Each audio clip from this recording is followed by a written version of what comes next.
everyone, welcome back to the On the Football Zone and reviewing this week's Premier League action as well as previewing the Carabao Cup action, but just starting things off by wishing Tom Nokia all the best. Obviously not going to cover Bournemouth v Luton because it was obviously a ban, but yeah, terrible situation, wishing Tom Nokia all the best. But getting on to the first game of the weekend, and it's Forest 0, Tottenham 2. It was Richarlison and Kulusevski with the goals. Basuma was sent off in the 70th minute. Yeah, I don't know, a bit harsh, but there we go. That was VAR for you. But yeah, I think in the end it was quite an even game. Forest put on the pressure when they only had, when it was maybe too late when Tottenham had 10. But yeah, big win for Tottenham to get back-to-back wins. But Newcastle also picked up a big win for them with all their injury issues. Obviously helped by Jimenez in the 22nd minute. Very high.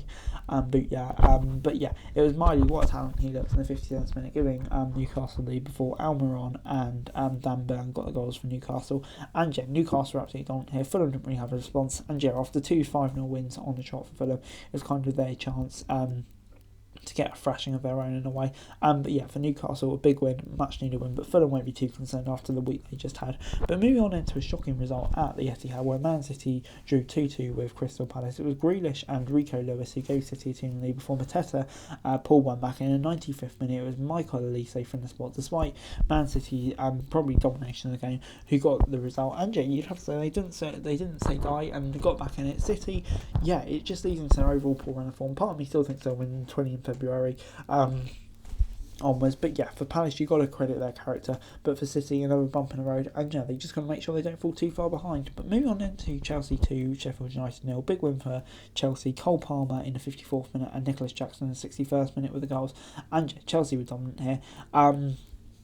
Really only one team in it. You could tell how poor kind of Sheffield United were in comparison to Chelsea, and that's even when Chelsea have been struggling so much recently. So yeah, like I say, big win for them, and hopefully they can gain some momentum, which so far they just haven't really been able to do, have they?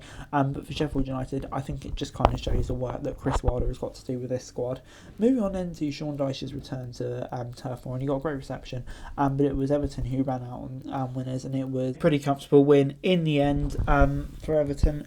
Yeah, who got the goals through Onana and Keane. And yeah, Sean Dyche, what a job he's doing now. That 10-point deduction, Everton just keep marching on. But for Burnley, another frustrating result. And yeah, relegation just comes more and more inevitable. It's so frustrating because we've seen how good Burnley are in the Championship, and they've just really not been able to follow it through into the Premier League. Moving on then to West Ham 3, Wolves 0 at the London Stadium. It's Kudos with 2 in the first half, and then Jared Bowen in the 74th minute. And yeah, that gave West Ham the 3-0 win. And yeah, I think dominant win for West Ham in the end. And yeah, I think Wolves just didn't really have an answer to them. Did have a goal disallowed through VAR through Sabria in the 58th minute, but in the end, that was all they kind of had going for them. Yeah, comfortable win for West Ham. Moving on then to Brentford 1, Villa 2 at the Brentford Community Stadium. It's Keane Lewis Potter in the 45th minute who gave them the lead, but Ben Mee was sent off in the 71st minute, and that really was a crucial moment because goals from Moreno and Watkins in the end sealed the win for Villa. And yeah, a comfortable win in the end for Villa, you'd have to say.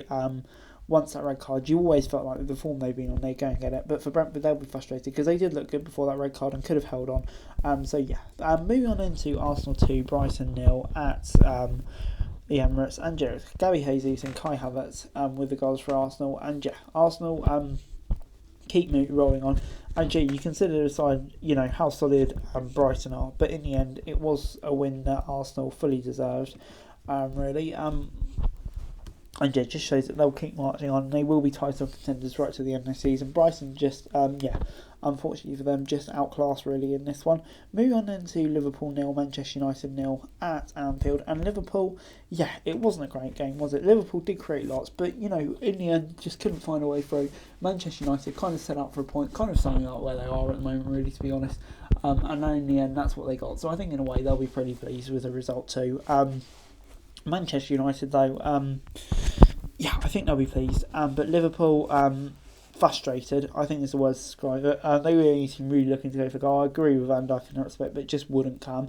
Moving on into the Carabao Cup preview, starting off on Tuesday with Everton against Fulham. And yeah, Everton coming into this one obviously on such good form. Fulham taking a bit of a tonking last time out. I think at home Everton will be going to this one feeling really, really confident. And probably anticipating a victory in this one. And I'm going to say they will do. I think they're going to continue their great run of form. I think it'll be easy because Fulham, we've seen in recent weeks, are a very solid side. But I'm going to say Everton will get the win. Moving on then to a big game for either of these sides. League One side Port Vale take on Championship side Middlesbrough. And yeah, Port Vale have been on a bit of a sticky run of form, but have won their last 2 league games now to really elevate them up the table.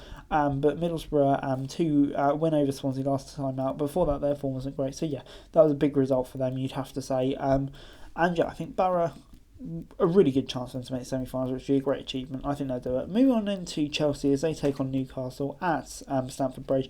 And yeah, this is a game which I think for sure Chelsea and Newcastle will both see it as probably about the toughest draw they could get.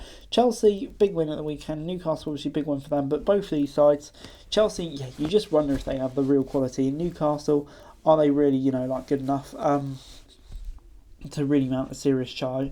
And with all the injuries, I don't know, it's a tough one, but I still fancy Newcastle to get the win. I'm going to say they'll just manage it. Moving on then to Liverpool as they take on West Ham on Wednesday. And yeah, Liverpool will be looking forward to this one. I think kind of get over that disappointing draw to Manchester United, get into a cup semi-final, taking on a West Ham side who, yeah, they are really solid, but I think if Liverpool play at their best, then yeah, they'll definitely anticipate their chances of getting into the quarterfinals. So you can see it kind of being like a game which they'll definitely be targeting to win, and now playing full strength, and I think they'll get the win. But anyway, guys, that's the video. Thanks for watching. Like, share, subscribe. That's all for daily football news and sports. Sounds going to be greatly appreciated. Thanks very much for watching. Peace out.